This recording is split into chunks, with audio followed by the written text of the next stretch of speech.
Ang kwento ni Tomby. Ang kwentong ito ay hango sa totoong buhay. Mula ito sa isa nating tagapakinig. Karanasan ito ni Hunyo. Walang eksaktong taon. Probinsya ng Siquijor. Nang mga panahong ito, maugong ang issue tungkol sa kulam na kung tawagin ay tapik. Hindi pwedeng magtiwala sa kahit na sino dahil ang simpleng tapik pupwedeng magkarga ng nakamamatay na karamdaman. Kaya na mga sandaling yun, lumiban si Hunyo sa pagtatrabaho sa takot na matulad sa kasamahan. Natuklasan na kinula matapos ang mahaba-habang panahon na pag-inda ng hindi matukoy na sakit. Nasawi ito bago mapasuri sa manggagamot. Sa puntong yun, kasalukuyang nasa bayan para bumili ng mga kakailanganin sa araw-araw. Si Nanay Lydia lamang ang lumalabas ng sasakyan habang si Hunyo nananatili sa loob. Tanaw sa bintana ang siksika ng mga tao. Napapabuntong hininga sa tuwing makakakita ng nagkakamayan o tapik kahit halata namang magkakakilala. Okupado ang isipan ng binata tungkol sa kulam na tapik. Hindi naglaon, napasigaw ng biglang may humawak sa balikat. Nang makilala, pinagpawisan. Nakahinga ng maluwag nang makilala na kaibigan lang pala. Ito naman, masyadong matarantahin. Ilang araw ka nang lumiliban sa trabaho ah. Natatakot ka pa rin ba? Wika ni Timoy. Nagmamadali itong sumakay. Malamang, sino ba namang makakapagsabi kung may sumpa o wala yung tumapik sa'yo? Sige, ulitin mo pa yung ginawa mo. Malilintikan ka talaga sa akin. Tugon ni Hunyo. Jesus, masyado kang matatakutin. Huwag mo na lang kasing isipin. Sige ah, mauuna na ako. May dadalawin pa ako doon sa kabila eh. Muling wika ni Timoy. Sinundan niya ito ng tingin. Pagkarating sa unahan, may nakasalubong nakakilala. Kinilabutan si Hunyo nang makitang tinapik ang kaibigan. Makikita naman sa kilos na malapit sila sa isa't isa. Pero parang nag-iiba ang kutob ng binata. Makaraan ng ilang saglit, bumaba si Hunyo ng sasakyan upang ikarga ang pinamili ng ina. Habang isa-isang ipinapasok sa sasakyan, panay ang lingas sa paligid. Kagad didistansya kapag may magtatangka sa paglapit. Hindi nagustuhan ng ina ang kilos dahil lahat na lamang ng tao ay binibigyan ng kahulugan. Pinagsabihan ngunit dahilan ng binata. Mainam nang maging alerto kaysa magsisi sa bandang dulo. Naging ganto ang ugali ni Hunyo sa loob ng ilang buwan. Saka lamang kumalma nang hindi na madinig ang usap-usapan tungkol sa kulam. Hinikayat ng ina na bumalik na sa trabaho. At nang makabalik, biniro ni Timoy sa pamamagitan ng pagtapik sa balikat. Nagulot ang binata. Bigla niyang sinuntok ang kaibigan. Mabuti ay nakailag naman. Akala ko talaga hindi ka na babalik. Kumusta ka na nga pala? Ilang buwan ka ring nawala. Siguro mabuti pang puntahan mo si boss. Alam mo naman, galit yun. Wika ni Timoy. Kunot noong tumitig si Hunyo. Kumpara dati, pumayat ang kaibigan. Pagod ang mga mata at mahina ang pagkilos. Tila may sakit sa baga kaya naggaganon. Tumango ang binata ngunit sa isip-isip. Iba siguro ang dahilan. Pag-akyat sa opisina ng amo, Masamang balita ang sumalubong. Tinanggal ito sa ilang buwan na pagliban. Kahit anong gawin, hindi na mapakiusapan. At bago ito pinalabas, nag-abot ng kaunting pera sabay tapik. Pagkababa, sumalubong ang malapit na kasamahan. Nalulungkot sa pag-alis ng binata. Nagkayayaan pang mag-inuman bilang pamamaalam kay Hunyo. Sa kalagitnaan ng tagay, hindi maiwasang maging malikot ang mga kamay. Hampas dito, hampas doon. Tapik dito at tapik doon. Lalo na sa tuwing magkukwento na may kasamang aksyon. Nawala sa isipan ni Hunyo ang bagay na ito dahil sa kalasingan. Matapos ang kasiyahan, kanya-kanya na sila sa pag-uwi. Kinabukasan, nakaramdam ng kakaiba ang binata. Normal ang sakit ng ulo at bigat ng katawan matapos mahimasmasan sa pagkalasing. Subalit may iba pang napansin si Hunyo. Kumakalam ang sikmura na kahit anong kain ay hindi maibsan. Walang kabusugan. Ilang bandehado na ang nakain ngunit kumakalam pa rin. Hanggang sa 1 linggo ang lumipas, nagbago ang pisikal na anyo ng binata. Namayat, palaging pagod, magagalitin sa maliliit na bagay. Nagrereklamo na rin ang ina. Hindi na masabihan ng maayos ang anak. Nauuna ang galit, sumisigaw. Humantong pa sa punto na nawalan na ng respeto sa ina. Basta na lamang nagbubuhat ng kamay. Oras-oras nagugutom at kung mauhaw ay kulang ang galon ng tubig. Napapadalas ang paghahanap ng hilaw na karne. Hunyo, ano bang nangyayari sa'yo? Aswang ka ba? Ang karne na lulutuin ko sana. Inatgat mo kahit hilaw. Diyos ko por santo. Wika ng ina, sabay tanda ng krus. Naubos ni Hunyo ang kalahating kilo ng baboy na sana'y isasahog sa pansit. Nagpatuloy ang kondisyon ng binata hanggang sa araw na kumalma ang kalagayan. Biglang bumalik sa normal na para bang kagigising mula sa matinding bangungot. Nagtataka kung bakit pumayat. Ikwinento ng ina ang lahat ng nangyari. Hindi makapaniwala na ganon ang kilos sa nakalipas na linggo. Ay nako, kung alam mo lang Hunyo, kamuntikan nga kitang dalhin sa simbahan para ipasuri sa pare. Parang sinapiang ka ng ibang kaluluwa. Nakita mo yung mga pasang ito. Ikaw ang gumawa nito. Pinagbubuhatan mo ko ng kamay. Wika ni Nanay Lydia. Tulalang napatitig si Hunyo sa ina. Sa braso, muka, at leeg ay puno ng pasa. May bakas ng suntok at pagkasakal. Maging siya'y isinumpa ang sarili sa ginawa. Pinalampas ng ina dahil naniniwala itong may pinagdadaanan lamang ang anak. Nang makapag-isip-isip ang binata, hindi matahimik ng maalala ang tungkol sa kulam na tapik.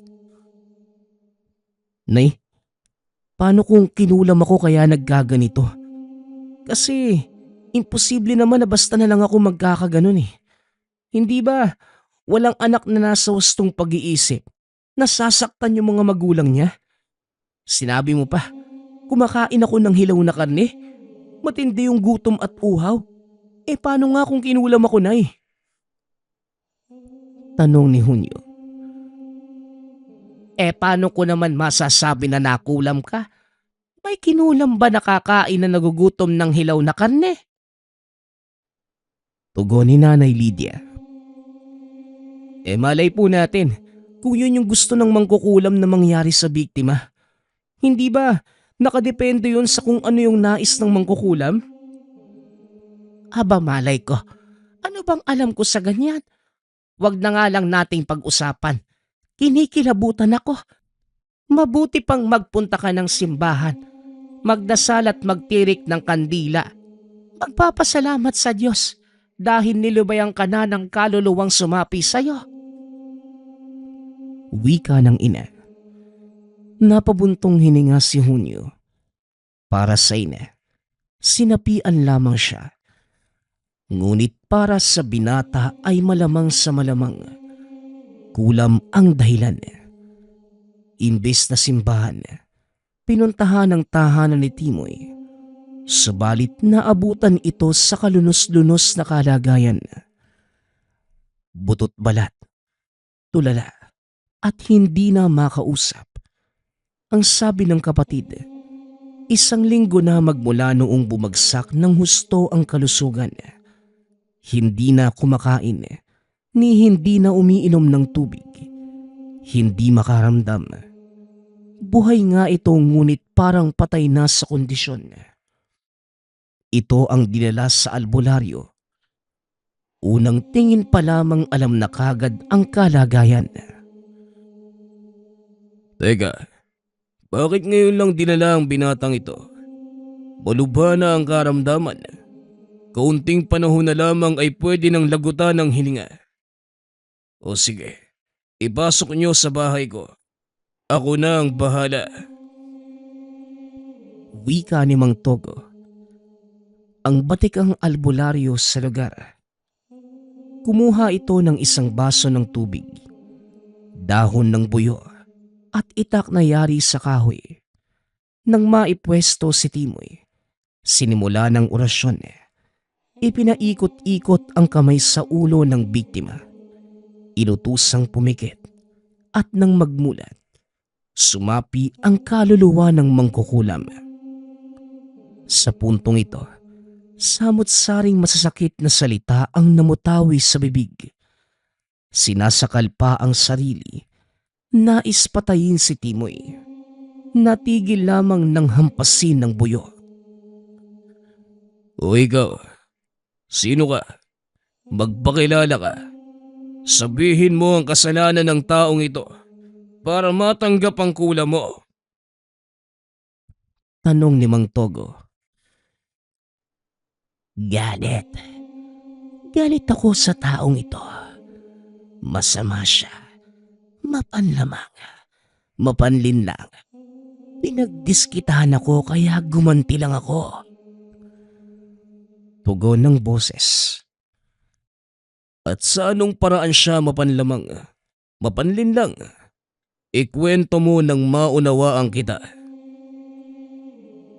Bago pa lamang ako sa trabaho. Pero ako na lang palagi ang pinagdidiskitahan. Pinagkakaisahan ng mga barkada sa pangunguna niya. Noong sweldo, kinuha niya ang pera ko. Binugbog pa ako ng manlaban.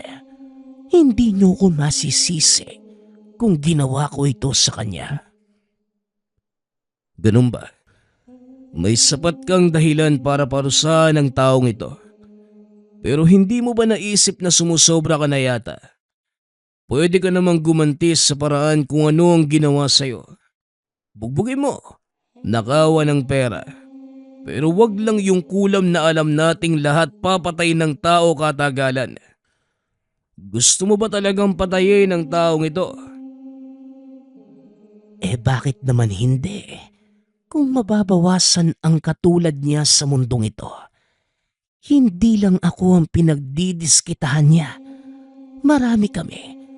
Pero ako lang itong naglakas loob na gumanti. Iyo, mabuti pa siguro kalasin mo na yung sumpa. Mag-usap kayo ng maayos. Idaan sa pamamaraan na walang masasaktan. Walang magdurusa. At walang kamatayan. Pwede namang pag-usapan ang lahat ng ito Ayoko. Hindi ako aatras. Walang kakalasin na sumpa. Magdusa siya. Mamamatay. Aray ko. Hindi natapos ang salita ng hampasin ng dahon ng buyo. Ang langis na pinagbabara nito ang nagdulot ng pinsala. sa sumaping mangkukulam. Wala itong nagawa kundi makiayon sa gusto ng albularyo. Napilitang kalasin ang sumpa at lubayan ng biktima. Saka lamang nakawala sa pagkakasapi ng magkasundo. Bago pinakawalan, 3 beses ginilita ng leeg gamit ang itak na yari sa kahoy. Nag-orasyon at saka ang tubig na dinasalan ay pinainom sa biktima. Pagkatapos nun, kondisyon ni Timoy ang inatupag ng albularyo. Maayos na ginamot hanggang sa gumaan ang pakiramdam. Kinausap naman ni Hunyo si Mang Togo. Manong, maraming salamat po sa tulong mo sa kaibigan ko. May tanong lang po ako. Kapag kinulam yung tao, sakit sa katawan lang po ba yung mangyayari? Paano po kung nakaranas na matinding pagkauhaw, matinding gutom, tapos kumakain ng hilaw na karne? Posible din po bang kulam ito? Tanong ni Hunyo. Natahimik ang albularyo. Masama ang pagtitig sa binata. Hindi nagtagal nagulat si Hunyo sa sinabi nito. Oo, kulam pero ang layon ay gawing kang aswang. Huwag mo nang gawing halimbawa. Alam naman natin na ikaw ang nakaranas ng sinasabi mo. Tama, hindi ba? Tanong ni Mang Togo. Si Hunyo naman ngayon ang nanahimik. Hindi makapaniwala sa nadinig. Kinausap ng albularyo na kung handa siyang magpasuri. Nakahanda rin si Mang Togo na gumamot. Hindi muna nagpasya si Hunyo. Pilit pang pinoproseso ang natuklasan. Matapos ihatid ang kaibigan, umuwi siya at kinausap ang ina. Kahit si Nanay Lydia ay nagulat sa nabalitaan, hindi maisip na kinulam ang anak at layon pang lahian ng pagkaaswang. Matapos ang mahaba-habang pag-uusap, nagpasya ang mag-anak na ipagamot si Hunyo. Bumalik ang binata sa tahanan ng albularyo at nang sabihin ang sadya, kaagad sinimula ng proseso. Dahon ng puyo, langis, itak na yari sa kahoy at baso ng tubig. Nag-orasyon ang albularyo. Ikinumpas ang kamay sa ibabaw ng ulo. Nag-utos na pumikit at sa muling pagmulat, kamalayan ng mangkukulam ang sumapi. Ay nako, eto na naman. Ano bang problema nyo? At palagi nyo akong tinatawag. Albularyo, ikaw na naman. Wika ng nakasapi. Aba, ikaw na naman ulit. Ang dami mo palang inagrabyado. Ikwento mo kung ano ang ginawa ng binatang ito para kulamin mo siya. Tugon ni Mang Togo. Si Hunyo, ayaw ko sa binatang ito. Ayaw ko sa presensya niya. Nakakainis siya. Yun lang? Ang babaw naman yata ng paliwanag mo. O siya, huwag na nating pahabain ang usapan. Kalasin mo ang sumpa kung ayaw mong umabot tayo sa punto na magsisisi ka. At anong gagawin mo, albularyo? Sasaktan mo na naman ako. Wala ka ring pinagkaiba sa mga taong kinulam ko. Wala kayong ibang alam kundi manakit ng kapwa. Kapag nakitang mahina, gagawang kagad ng masama. Naisahan mo na ako nung una. Hindi ako makakapayag na mapapasuko mo nga. Dinalayo mo ang usapan. Kakalasin mo ba ang sumpa? O tatapusin kita ngayon din? Muling tanong ni Mang Togo. Ngunit nanlaban ng mangkukulam. Subalit hindi pinayagan ng albularyo. Hinigpitan ng orasyon. Ilang ulit ang paghampas ng buyo. Sinabuyan ng langis. Idiniin ang itak na gawa sa kahoy. Umalingaw-ngaw ang daing at hindi naglaon. Kusa itong sumuko. Oo, tatanggalin ko na. Tama na. Tama na. Masakit na.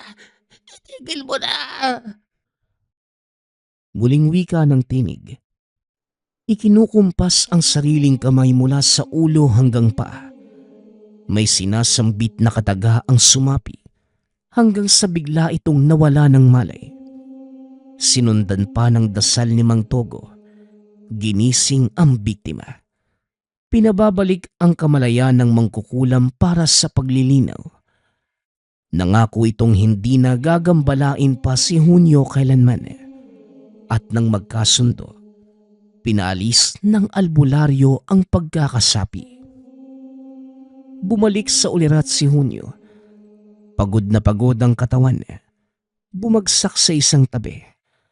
Tulala lamang habang nakatitig sa albularyo. Nang mahimasmasan, uuwi na sana kaso pinigilan ni Mang Togo dahil hindi pa pala tapos ang gamutan. Nakalimutan mo na yata na gusto kang yang gawin. Ang ginawa natin kanina ay para kalasin lamang ang sumpa ng kulam. Pero ngayon, ang prosesong isusunod ay ang ritual sa pag-alis ng yanggaw. Nasa kaloob-looban mo pa ang sumpa ng aswang. Yun ang sisikapin nating mailabas ngayon. Pero huwag kang mag-alala. Alam kong pagod ka pa kaya bibigyan kita ng sapat na oras para makapagpahinga. Dito ka lamang sa tahanan ko. Wika ni Mang Togo. Mahabang oras ang ginugol ni Hunyo sa tahanan ng albularyo. Sumunod ang ina sa pag-aakalang may masamang nangyari. Ikwinento ni Mang Togo sa ina ang kaganapan. Wala naman itong reklamo. Nang maibalik ang nawalang lakas, tinawag ng binata ang albularyo para masimula ng panggagamot. Pinainom ng langis, sumambit ng orasyon. Sa bawat hampas ng dahon ng buyo, may gumagalaw sa kaloob-looban ni Hunyo. Sa muling hagupit, may kusang umakyat sa lalamunan. Hindi naglaon. Iniluwa ang maliit na bato. Sinliit ng munggo. Nag-orasyon muli si Mang Togo. Hinipa ng dasal ang baso ng tubig at saka pinainom. Nagmamadali sa paglabas para ilibing ang bato. Dito lamang nakaramdam ng ginhawa si Hunyo. Gumaan ang katawan. Gumaan na rin ang paggalaw. Kumpara dati na minsan ay kinakapos pa ng hininga at biglaan pa akong mapagod. Manong, ligtas na po ba talaga ako? Baka mamaya, babalik lang yung karamdaman ko ha? Tanong ni Hunyo. Wala ka nang dapat ipag-alala, iho. Ligtas ka na. Tugon ni Mang Togo. Sino po pala yung mangkukulam? Kilala niyo po ba? Gusto ko sana siyang makausap para malaman kung ano yung nagawa kong mali. Para po kasi sa akin, naging mabuti naman po ko sa kapwa ko eh. Alam mo ba, iho? Minsan dahilan ng pagkakapahamak ang pagiging mabait. Kahit wala kang ginagawa, may posibilidad pa rin na malagay sa peligro. Ang mga sumasamba sa kaliwa, minsan ang bibiktima na lamang bigla. Mainis lamang sa presensya mo. Gagawang ka kagad ng masama. Mabuting tao ka man o hindi, mapapahamak ka pa rin talaga. Pero Manong, kilala niyo naman po siguro yung mangkukulam ano. Gusto ko lang po kasing malinawan. Naaalala mo ba ang kumulam kay Timoy? Sinadya kong pati ang boses magagaya kapag isasagawa ang ritual para makilala. Nadinig mo naman, hindi ba? Yun ang kilalanin mo. Wika ni Mang Togo. Inalala ni Hunyo ang sandaling pinagamot si Timoy. Hindi makapaniwala nang matukoy ang boses ni Celso. Ilang buwan pa lamang itong nakakasama sa trabaho. Mapapansin na tahimik, hindi nakikipaghalubilo. Si Timoy sa kabilang banda, likas ang pagiging loko-loko. Hindi nagulat nang isiwalat ng mangkukulam ang dahilan. Subalit hindi malinaw sa kanya kung bakit pati siya ay nadamay. Dahil para sa binata, masyadong mababaw ang dahilan na dahil lamang sa kanyang presensya. Dahil dito, pinuntahan niya ito sa bodegang pinagtatrabahuhan. Nang sandaling magkatitigan, nagmamadali pa sa pagtakbo si Celso. Hinabol niya ito ngunit hindi na naabutan. Sumuot sa kung saan-saan at hindi na nasundan. Nagtanong ito sa tahanan, natunton. Ngunit nang sandaling makita siya, nagmamadali na naman sa pagtakas. Napagod na ito kakahabol kaya tumigil. Nag-iwan ng sulat sa tahanan nito na gusto lamang makipag-usap. Lumipas ang araw. Bumalik si Hunyo subalit sarado ang tahanan. Walang senyales na may tao. Natagpuan ang sulat sa eksaktong pinaglagyan. Nagbitiw sa trabaho kaya hindi nawala ng pag-asa. Humingi ng tulong kay Mang Togo. Kaso wala itong magagawa. Hindi mapapatawag sa pamamagitan ng pagsapi dahil walang biktima. Pinayuhan na lamang siya na wag nang maghabol at baka balikan pa ng kulam. Sa takot ni Hunyo, nakinig ito sa albularyo. Kinalimutan na lamang ang tungkol doon. Hanggang sa isang araw, naimbitahan ang mag-ina sa kaarawan ng kaanak na mayor. Malaki ang salo-salo. Marami ang imbitado. Nagkatuwaan, nagkasiyahan, inuman, kwentuhan at sa dami ng tao, hindi maiwasan ang siksikan. Sa tuwing babati sa isa't isa, naroon ang kamayan, tapikan sa kung saan-saang parte ng katawan at yakapan. Bumalik ang takot ni Hunyo sa tapik subalit minabuting kumalma. Nakisabay sa agos ng kaganapan. Nakihalubilo sa mga tao kahit hindi kakilala. Maayos ang lahat. Lumipas ang oras na walang problema.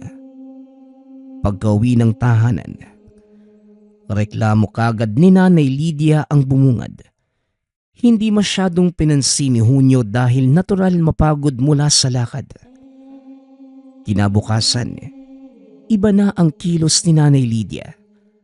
Kalabis ang pagod, kaunti ang kinakain. Lumiban pa sa pagpasok sa munisipyo at hindi na kaya pang bumangon. Hindi rin ito naaasikaso ni Hunyo dahil natanggap sa bagong trabaho. Pagka-uwi kinagabihan, naabutan itong labis ang panghihina. Nagrereklamo pa na may nadidinig na boses sa tenga. Tinatakot na mga bulong. 10 oras kaya hindi magawang lumabas para magpunta sa albularyo. Sa pagmamasid sa ina, balisang balisa, malikot sa higaan, bumabangon at panaisilip sa bintana. Bigla pang sumisigaw. Hindi naglaon. Mas lumala pa ang kalagayan. Sinasaktan na ang sarili. Ganon ang sitwasyon sa loob ng ilang oras. Natigil lamang nang biglang mawala ng malay. Kinabukasan, sinugod sa tahanan ng albularyo. Pagkatapos ng pagsusuri, inamin ni Mang Togo na kulam ang dinaramdam ng ina. Kagad nitong sinagawa ang proseso. Nagulat dahil sa ikatlong pagkakataon. Nadinig ang boses ng mangkukulam. Aba, ikaw na naman. Grabe ah, parang hindi ka na nadala sa binigay kong parusa sa'yo. Gusto mo yata ng mas mabigat. Magagaan ang lahat ng pinataw ko sa'yo dahil umaasa ako na susunod ka sa napag-usapan. Pero mali yata na hindi ko binigatan. Ngayon, ano na naman ang rason mo para kulamin ang taong ito? Tanong ni Mang Togo. Nagkita kami sa isang salo-salo. Pinuna niya ako. Nilait kaya nagalit ako. Isa pa, nalaman ko na anak niya si Hunyo. Galit pa rin ako sa taong yon. Dahil matapos ang usapan natin dito, hinabol niya pa ako at ayaw akong lubayan. Tugon ni Celso. Kung nandito ka lang sa malapit, pinutol ko na sana yung dila mo. Mababaw ang rason mo para kulamin yung tao. Ang dapat mong gawin, magbago ng ugali. Nandadamay ka ng iba eh. Pwede namang baliwalain mo na lang. Maliliit na bagay pinapalaki mo. Oh, para sa'yo maliit. Pero para sa akin na nakaranas ng kalupitan nila, hindi. Hindi mo alam ang pinagdadaanan ko, albularyo. Kaya wala kang karapatan na manghusga at baka gusto mong...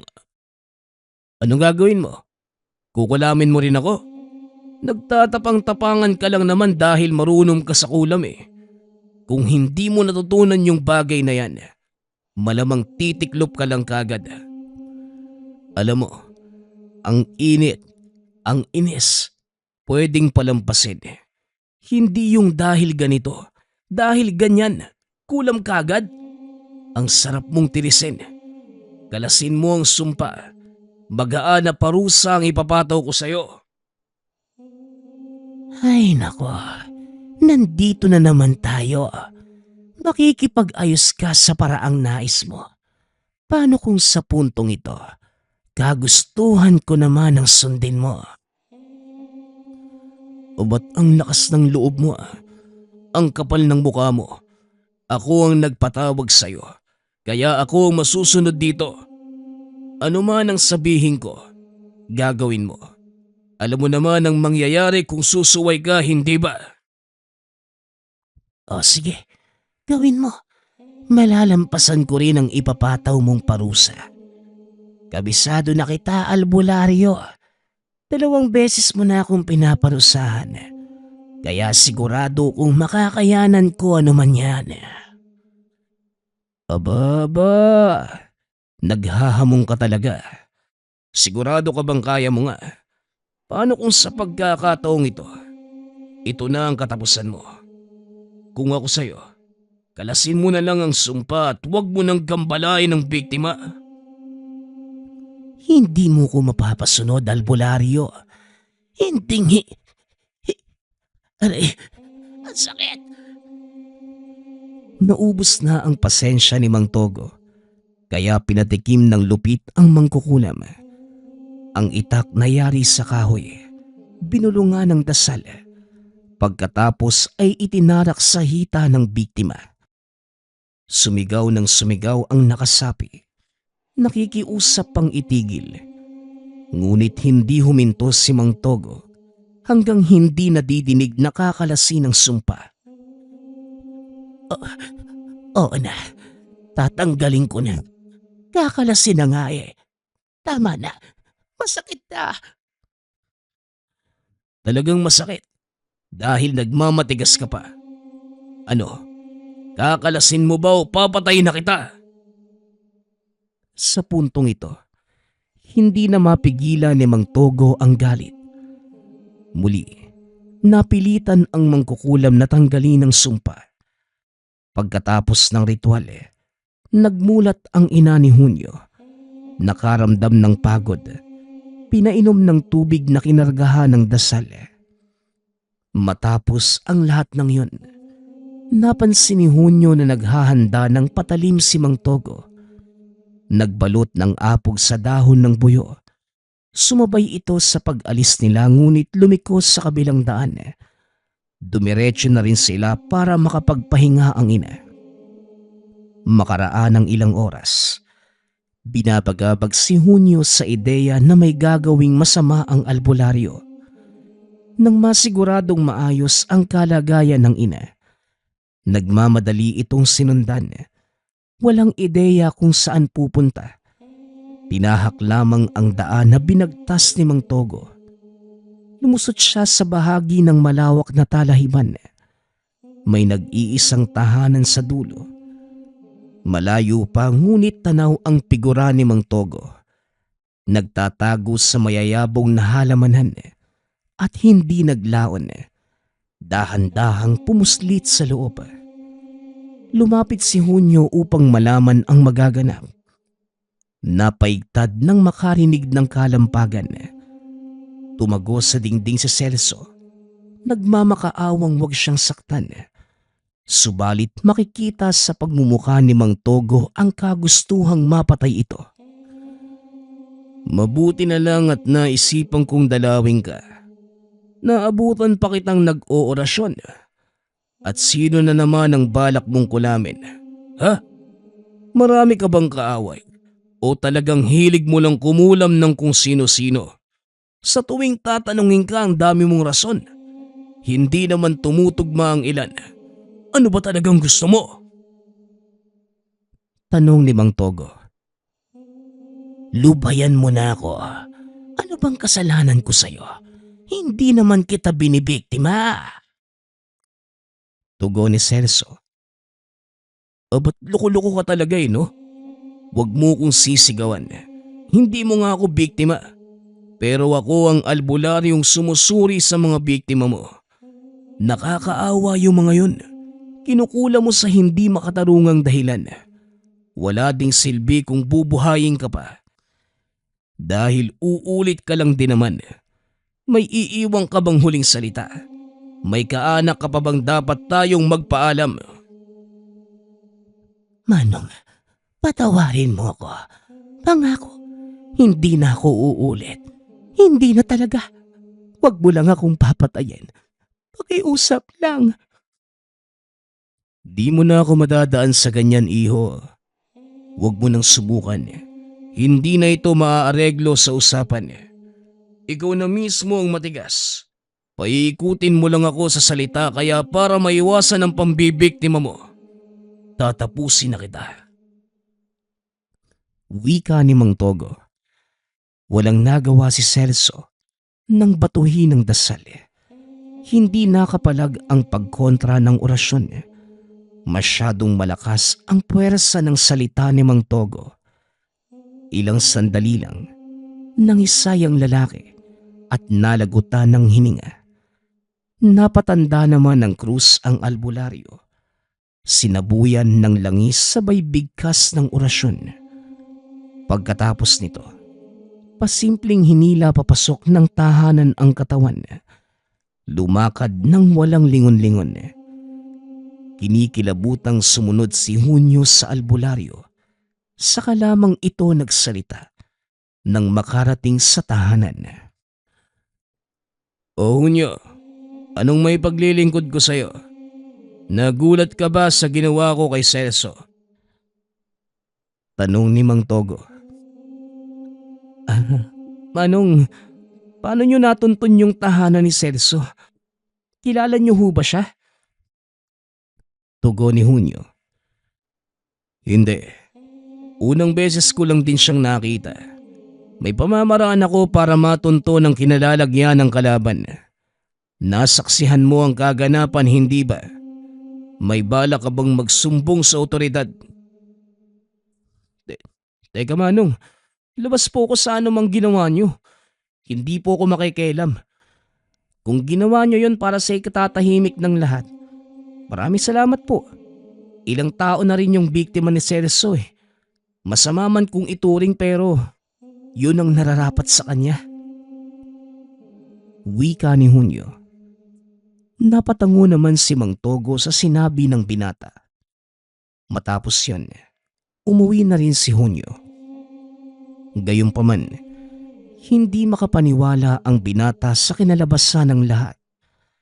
Ang simpleng pagkatakot na matapik ng kulam, nauwi sa pagiging biktima. Nakaranas pa na matinding karamdaman katulad ng pagkauhaw at pagkagutom sa hilaw na karne. Mabuti na lamang naagapan bago pa matuluyan sa pagkayanggaw. Hindi lamang yun, pati ang ina ay nadamay. Kinulam sa rason na hinabol ng binata si Celso noong araw. Kung titignan sa kabilang banda, mababaw ang dahilan, subalit ano pa nga ba ang magagawa kung tinamaan ka na ng kulam? Nanumbalik ang sigla ni Hunyo at Nanay Lydia matapos ang gamutan.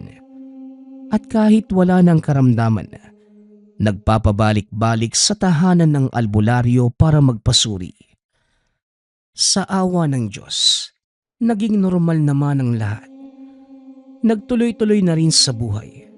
Subalit may iba yung pag-iingat. Nadala na sa nangyari, ayaw nang maranasan muli ang kalupitan ng kulam. Sa tuwing aalis ng tahanan, didistansya ito sa siksikan.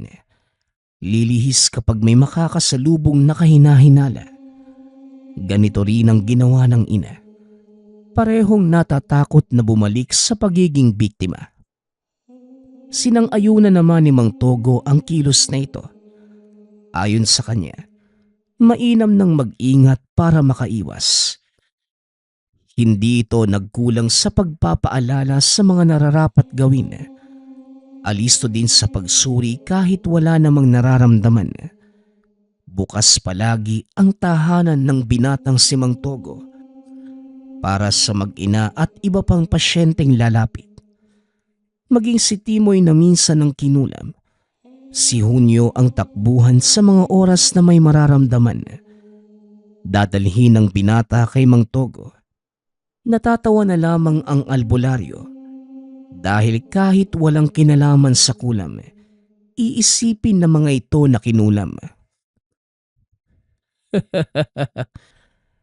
Kaunti na lang mapapraning na talaga kayo. Kumalma lang kayo. Hindi din mabuti yung pag-iisip ng ganyan. Dahil baka sa labis na pag-iisip, kusang lalapit sa inyo ang panganib. Huwag kayong mag-alala. Nandito naman ako Handang makipaglaban sa kung sinong kampo ng kaliwa. Mailigtas lamang kayo. Wika ni Mang Togo na pinanghawakan ng dalawang binata. Kahit ang mga ito ay natatawa na sa sariling kilos, kaunting karamdaman, tatakbo kagad sa albularyo. Nasagi lang ng kasalubong, magpapasuri kagad sa takot na makulam. Sa kabila ng paggaling mula sa kulam, nanatili pa rin ang takot ng mga biktima. Nadala na sa nangyari. Hirap ng kalimutan sa tindi ng karanasan. Ang sabi pa ni Hunyo, huwag basta-basta magpapatapik dahil ang iba diyan ay may kasabay na kulam. Ang susunod nating kwento ay mula sa isa nating tagapakinig. Karanasan ito ni Enteng. Walang eksaktong taon. Probinsya ng Romblon. Nang mga panahong ito, isang sikat na panday si Enteng sa lugar. Madalas may napapadpad sa lugar na naghahanap o kaya na may magpapagawa ng bolo, itak at iba pang patalim. Itinuturo ito sa tahanan ni Enteng.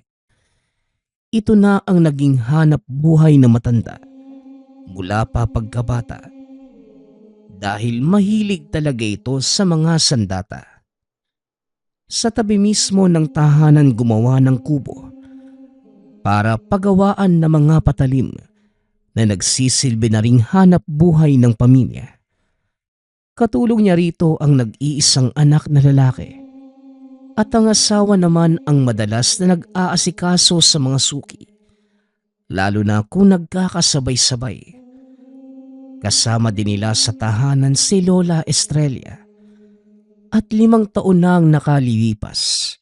Magmula nang sumakabilang buhay ang isa pang miyembro na kapatid ni Lola Estrella na si Lolo Tasio. Dahil sa hanap buhay, kahit papano'y nasasabing maganda ang buhay ng pamilya. Nang mga panahong ito, madalas na bumibili ng patalim ang mga tao sa lugar dahil nagkalat ang mga aswang. Dahil dito hindi na iba sa pamilya ang mga ganitong usapin. Nakakadinig man ng mga pagaspas ng ibon. Hindi naman nila kagad pinapaalis o pinapatay hanggat hindi nagdudulot ng perwisyo sa pamilya. Naniniwala si Enteng na hindi naman lahat ng aswang ay masasama.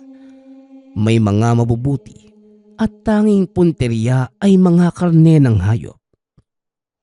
Isang araw, dahil sa madami ang nagawang bolo, nakaramdam ng labis na pagod sa Enteng.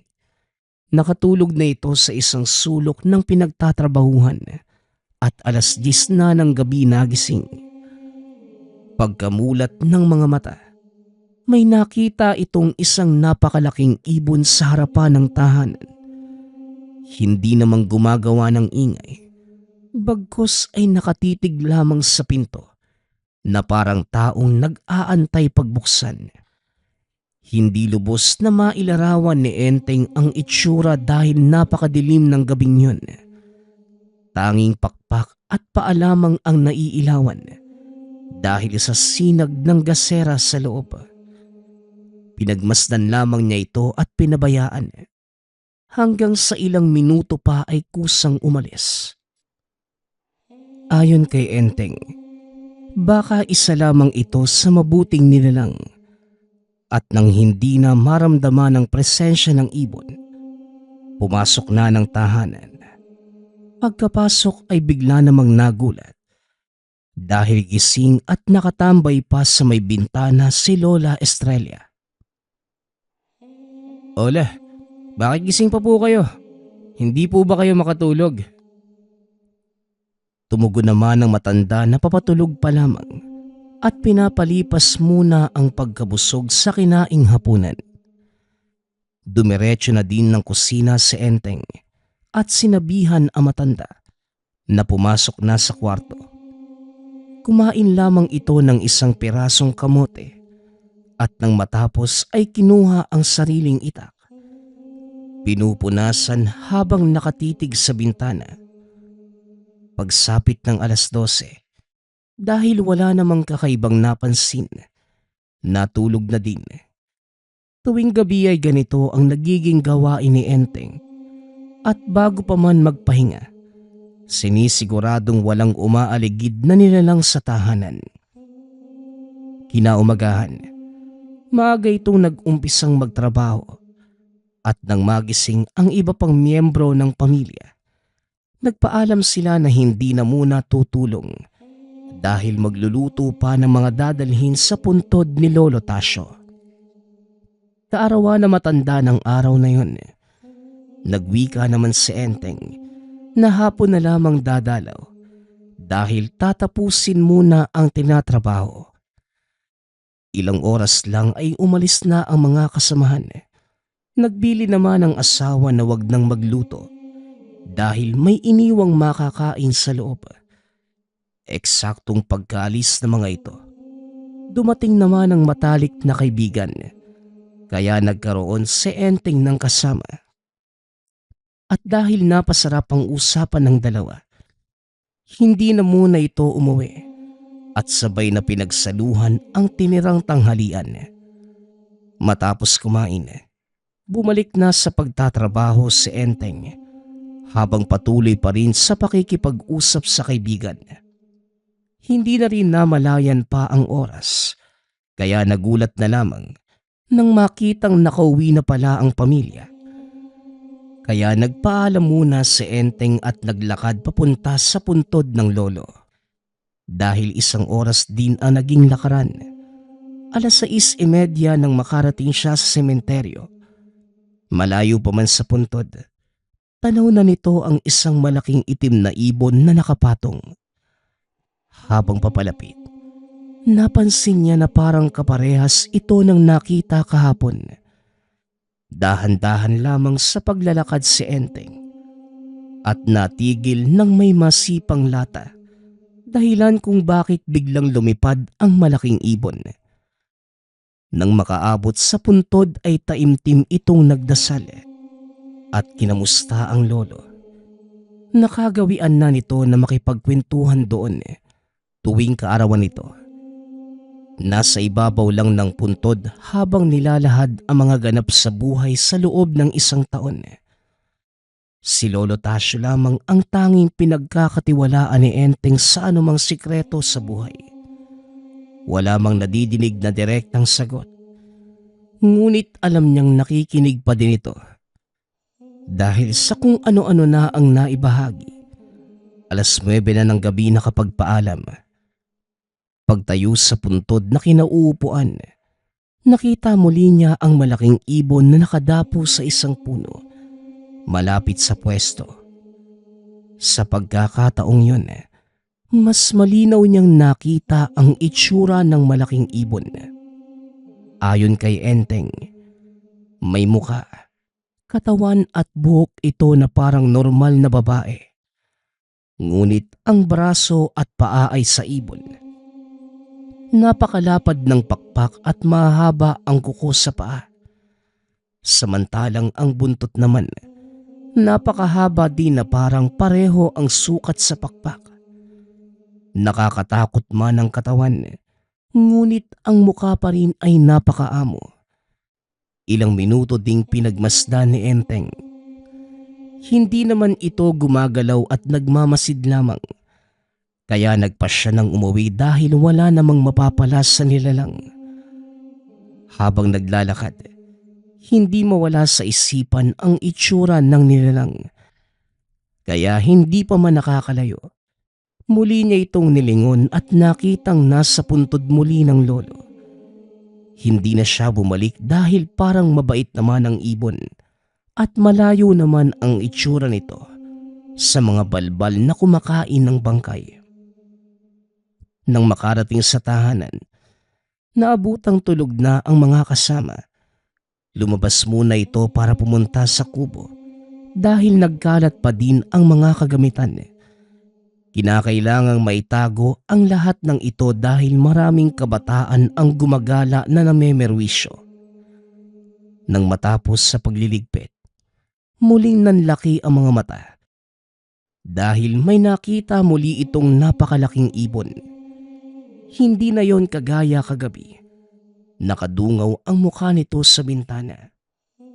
Kumuha ng bagong gawang itak si Enteng. Dahan-dahang lumapit sa nilalang. Itinaas ang kanang braso na may hawak na itak bilang preparasyon kung sakali mang magalit. Nang malapit na sa bintana, natigil siya sa paglalakad. Nakita niya si Lola Estrella na kinakausap ang nilalang. Hindi nagtagal ay napansin siya ng matanda at may kung anong ibinulong sa nilalang. Bigla na lamang itong lumipad. Dali-dali nang pumasok si Enteng para itanong sa matanda kung ano ba ang nangyayari. Bata pa lamang kami. Mahilig na talaga ang Lolo Tasyo mo sa mga anting-anting. Pumupunta pa yon ng bundok para lamang makahanap ng iba't ibang uri. Ngunit bigla na lamang niya itong tinalikuran nang makilala niya si Rosa. Madalas niya itong naikukwento sa akin. Isang beses isinama niya ako sa bundok at ipapakilala niya ang kasintahan. Halos mamatay naman ako sa gulat, apo, nang hindi tao ang tumambad sa harapan ko, kundi ang mismong ibong nakita mo kanina. Noong una hindi ko din matanggap. Pero kalaunan, nakakausap ko na ito dahil sa likas na mabait ang mga kinara. Tuwing bago at pagsapit ng kaarawan ng lolo mo, pinupuntahan ako niyan para mangamusta. Kapag umibig ang mga ito hanggang sa kamatayan na. Kaya sa susunod na makita mo ulit siya, apo, Huwag mo sanang pagtangkaang patayin dahil siya lamang ang nag-iisang babae sa buhay ni Lolo Tasyo mo. Wika ni Lola Estrella. Dahil sa nadinig, halos hindi maitikom ni Enteng ang nakangangambibig. Bukas man ang isipan sa mga nilalang, ngunit hindi nito akalaing magagawang umibig ng lolo sa hindi isang tao. Pumasok na ang matanda sa kwarto, habang si Enteng naman ay sinara ang mga bintana at siniguradong nakasara ang pinto. Magmula ng gabing yun, hindi na muli pang nakita ni Enteng ang ibon. Ayon din kay Lola Estrella, dumadalaw pa din ito tuwing kaarawan ng lolo. Ngunit hindi na nagpapakita sa kanya dahil nag-iingat nang makita pa ng ibang tao. Sinubukan niyang magtanong-tanong sa mga suki kung may alam ba silang nilalang na Kinara ang tawag. Ngunit lahat sila ay palaging wala ang isinasagot. Ayon sa kanya, siguro nga ay nag-iisa lamang ito sa lugar. Sa paglipas ng panahon, marami mang nilalang ang nakasagupa. Ngunit hindi nito malilimutan ang minsang masilayan, ang nag-iisang babae sa buhay ni Lolo Tasyo. Nagpapasalamat nga pala ako sa lahat ng sumusuporta sa ating channel. Nawa ay patuloy niyong suportahan at pakinggan ang ating mga kwento. Hanggang sa muling pakikinig. Paalam.